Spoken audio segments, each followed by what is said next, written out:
African Development Bank and its development partners have announced plans to mobilize over $520 million to co-finance the first phase of the Nigeria Special Agro-Industrial Processing Zone, SAPZ. The Director General of Nigeria Country Department, AFD, Lamin Barrow, said the program, which will be implemented in phases across the 6 geopolitical zones in Nigeria, will be rolled out in 18 other African countries. So, joining us to discuss that plus more is Tajuddin Ibrahim, Senior Vice President, Head of Research at Chapel Hill Denham. Thank you so much for joining us, Tajuddin. Good morning to you. So, just for those wondering about overlap, I'm wondering the same thing. Nigeria has special economic zones, and now we've got special agro-industrial processing zones.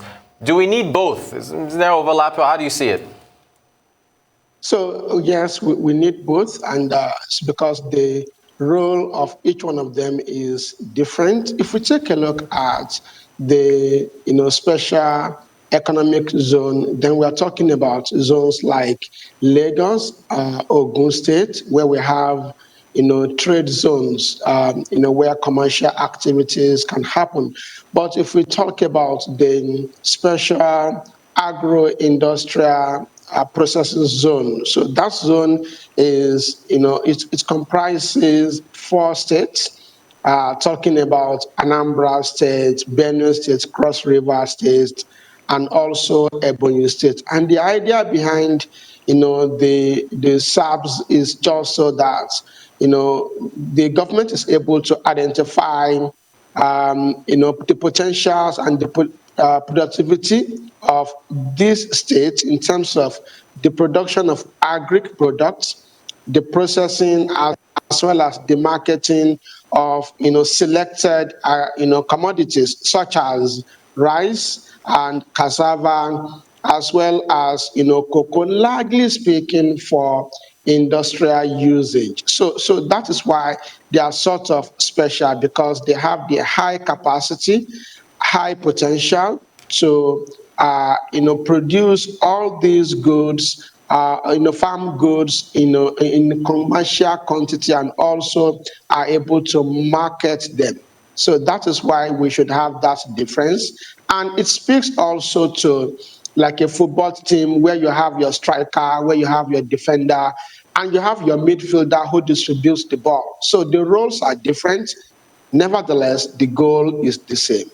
Fantastic. Excellent analogy. Nigeria just had a 2-0 win in a very crucial World Cup qualifying match not too long ago. How much of an impact will these funds have from the AFDB as far as assistance in developing these agro-industrial processing zones? Okay, so we expect much impact, and that is largely speaking because of the structure of the focus of the fund. So it plans to focus on policy as well as institutional development. It also plans to focus on program coordination and management. So what we lack are some of the elements, that the AFDB is focusing on in this case. You will realize that, we have much land, for agriculture. We have farmers, but how about policies, that are sustainable policies to ensure that we see improved outputs, and also policies that will ensure that we have much better productivity, because it is one thing for us to have production. It is an entirely different thing for us to have the required productivity to be able to, number one, feed the nation, to be able to, number two, export where possible to generate income for the economy. The agri sector has the capacity, and the AFDB is coming in this case to support around, to ensure that there is increased focus on policy and also the development of agri institutions. It is very important, and that is where I believe they will make a difference, particularly considering that they want to coordinate the relevant programs that will ensure an improvement in the management of agri in Nigeria. Excellent. I'm so glad you in-depth answer there, because my next question, you've mentioned policies. A lot of money has gone into Nigeria's agriculture sector, yet we just saw, Q2 GDP, I think it shrunk. Are we sure that this can make a difference? Or as you just mentioned, you talked a lot about policies. Is that where we need to go in order to see tangible growth in Nigeria's agricultural sector? Absolutely, that is where we have to go, because we cannot continue to do the same thing, the same way and expect different results. So while I commend the government, I think very strongly that there is need for a review of our agri policies, and also a review of the key focus areas that will lift us from the current level to a level that we are largely speaking, talking about commercialized agriculture, and also commercialized, products, in terms of focus. In as much as we are, just using the old policies, it is unlikely that we see the desired results. So it speaks to policies, in my view, and also a well-coordinated, program, or let me say, a better coordination of all the existing agri products, programs, in the country. If we have, a better coordination of all of them, and also a better management, we should see significant difference in the medium to long term, in my view.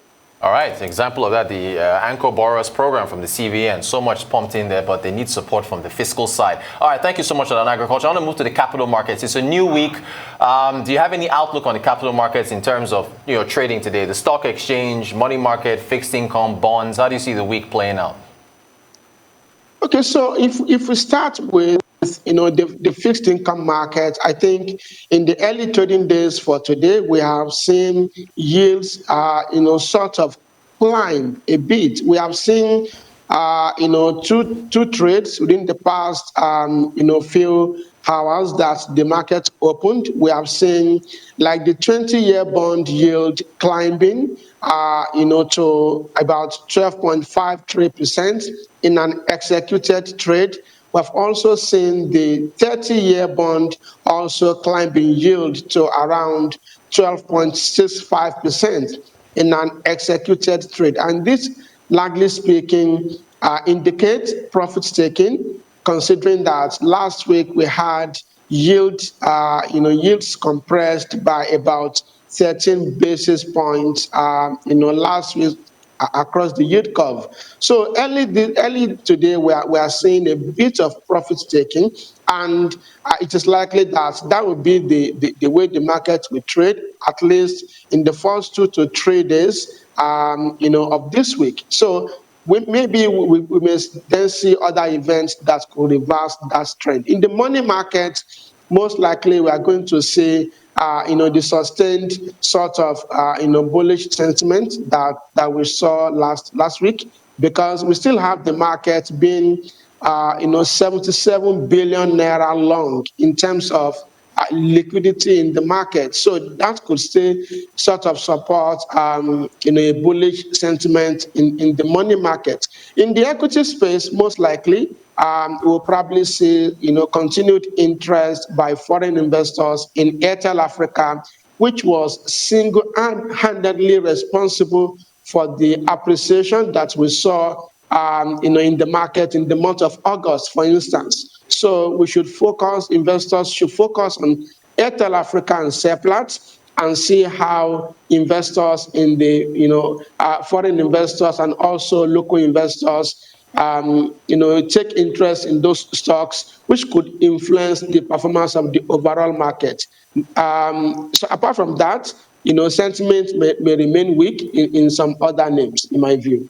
All right, thank you so much for that. I have to ask you, what do you make of the situation in Guinea? Why is there a disconnect between economic metrics we've seen under President Condé and the unrest that has led to the coup over in Guinea? In terms of, you see economic growth outpacing GDP growth, GDP per capita rising. What doesn't seem to filter down to the people? What do you make of what's happening there?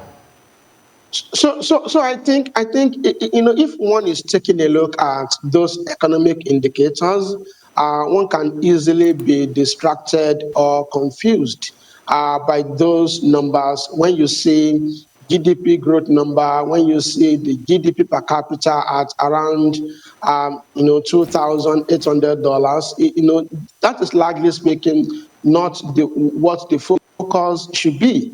I think the focus should be around the quality of life that people live.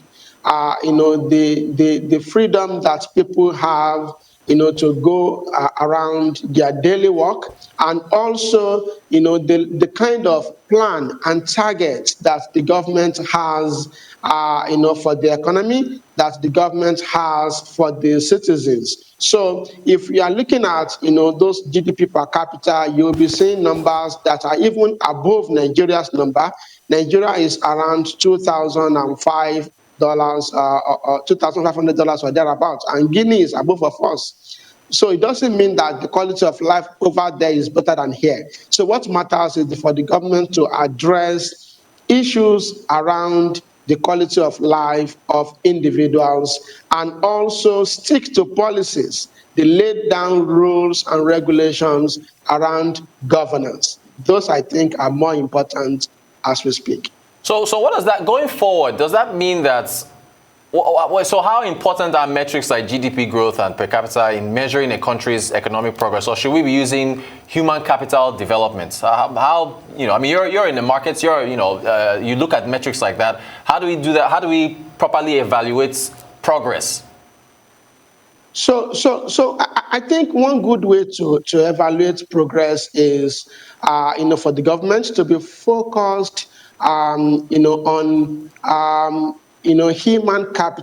human development, right? Because if you talk about human development, then you are talking about addressing key infrastructure problems. For instance, you address power, issues around the power sector of your economy. You address issues around security. You address issues around education also. It is when you empower people that they are able to add to the economy. If we do not empower people by giving them the right education, by providing basic needs such as key infrastructure, or also supporting them with technology, then any country who is not doing this is going nowhere in terms of development. It will only mean that the growth that the country is seeing is coming from the hands of very few. And that, in my mind, seems to be the case in Guinea.